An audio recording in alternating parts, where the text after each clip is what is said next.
দুর্গাপুর মহকুমা হাসপাতালে রোগীর চাপ কমাতে নতুন ওপিডির উদ্বোধন করলেন রাজ্যের দুই মন্ত্রী মলয় ঘটক ও প্রদীপ মজুমদার।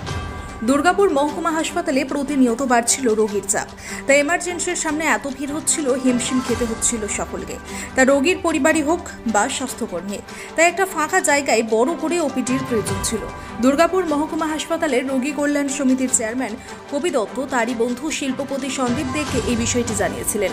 উগড়ার বিশিষ্ট ব্যবসায়ী স্বর্গীয় বলরাম দের দুই পুত্র সন্দীপ দে ও বিশ্বরূপ দে বাবার স্মৃতিতে সিএসআর প্রজেক্টের মাধ্যমে 1,30,00,000 টাকা ব্যয় করে এই নতুন ওপিডি বানিয়ে দিলেন।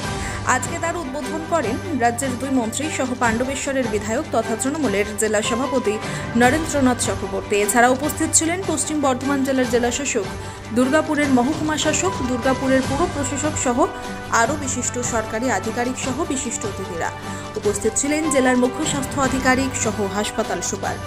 আগামীকাল থেকে ওই ওপিডি চালু হয়ে যাবে এবং মহকুমা হাসপাতালে শয্যা সংখ্যা বাড়ানোর জন্য অনেকটা জায়গা পাওয়া যাবে পুরনো ওপিডিতে। এই উদ্যোগকে সাধুবাদ জানিয়েছেন রাজ্যের দুই মন্ত্রী। পশ্চিম বর্ধমানে দুর্গাপুর থেকে নিমাই দাসের রিপোর্ট, বাংলা এমজি নিউজ। শ্রেষ্ঠ সেবা হচ্ছে আমার মতে পীড়িতদের সেবা করা। পূর্ববর্তী বক্তারা আমার ভাই নরেন, ভাই কবি, আমাদের শ্রী সন্দীপ দে মহাশয়, তারা প্রত্যেকের বক্তব্যের ভেতরেই নানানভাবে ফুটে উঠেছে মানুষের সেবায় কিভাবে আমরা সকলেই আগ্রহী। পশ্চিমবঙ্গের সরকার নিশ্চিতভাবে স্বাস্থ্য পরিষেবায় অত্যন্ত গুরুত্ব দিয়ে তারা প্রথমে সব স্বাস্থ্য পরিষেবা সরকারি হাসপাতালে নিখরচায় করে দিয়েছেন। এটা যখন হলো, আমার ব্যক্তিগত অভিজ্ঞতায় বিভিন্ন দেশে কাজ করার সুবাদে যেখানে সব বন্ধুবান্ধবরা রয়েছেন, তারা মেল মারফত কোনো একটা ঘটনার উল্লেখকে কেন্দ্র করে অবিশ্বাস্য সব প্রশ্ন করতে শুরু করলেন যে আমাদের বন্ধুর প্রদীপের মনে হয় দেশে ফিরে গিয়ে মাতার। এমনই ভাগ্য, যেদিন এই মেলটি পেয়েছিলাম আমি ভাবছিলাম সরকারি নথি তো অনেক আছে, কিন্তু বিশ্বাস করাবো কি করে।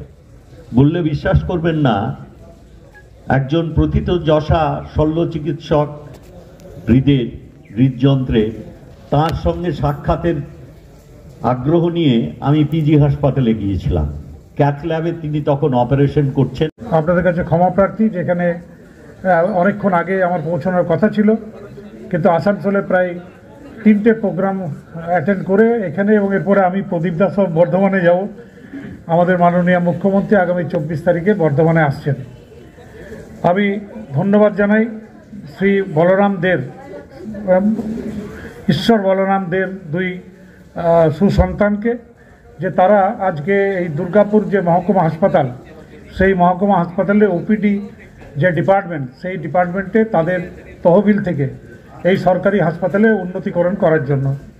আমি ব্যক্তিগতভাবে বলরাম বাবুকে চিনতাম, জানতাম, কারণ উনি যে গ্রামের, উখড়া, সেই গ্রাম কিন্তু আমার জন্মস্থান।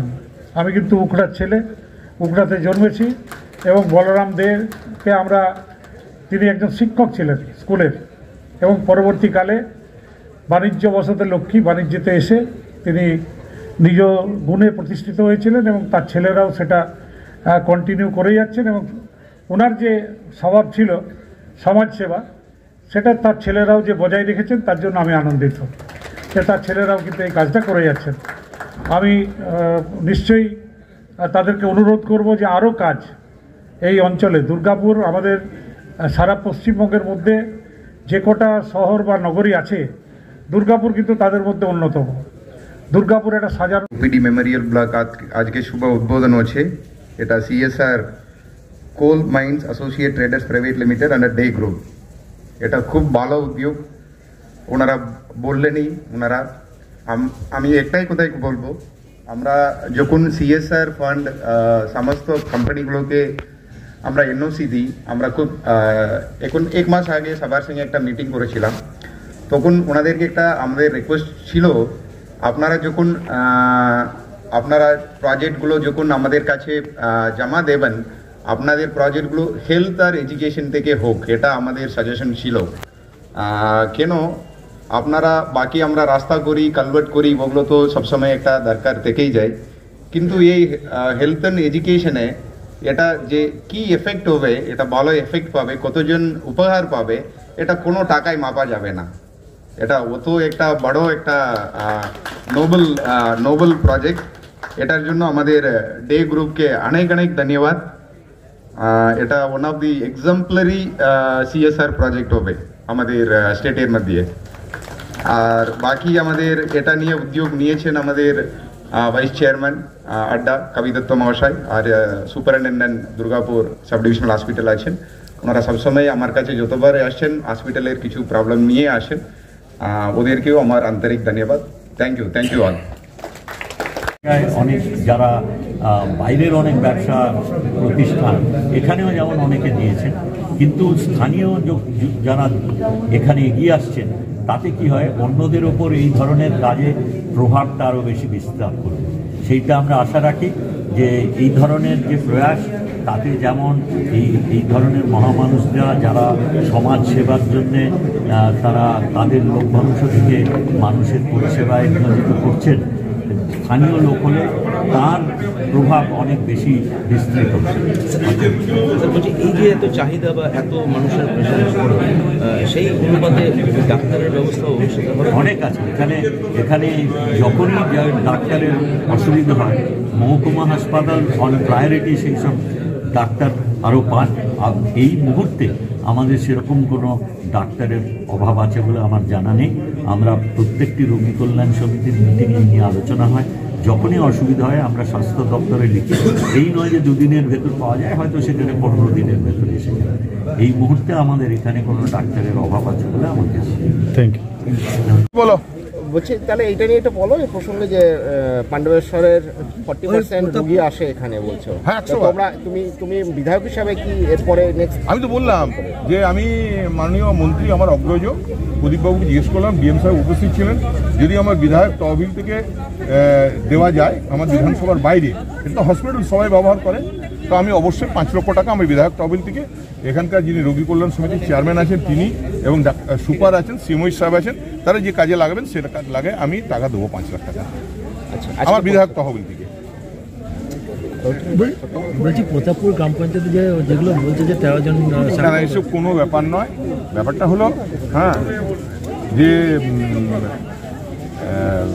সুজিত আমাদের অত্যন্ত ভালো কর্মী। সুজিত দলের জেনারেল সেক্রেটারি নিযুক্ত হয়েছে, ঠিক আছে, এবং সুজিত আমাদের কি বলে তোমার দুর্গাপুর ফরিদপুর ব্লকের শেষ কথা। সুতরাং সুজিতকে বাদ দিয়ে কোনো কিছু ভাবাই যায় না। সুজিত আছে, সুজিত থাকবে, সুজিত ছিল। আর কিছু লোক মানুষের সামনে গসিপ করছে, এসব কোনো ব্যাপার নয়, ঠিক আছে। স্বাক্ষর করেছে সেটা ভুল, না এসব ভুল কথা বলছি। কে এসব গল্প শোনাচ্ছে? দেখো দল তো দল যেটা সিদ্ধান্ত নেবে সেই সিদ্ধান্ত আমিও সুজিত আমরা সবাই মেনে নিই, ঠিক আছে।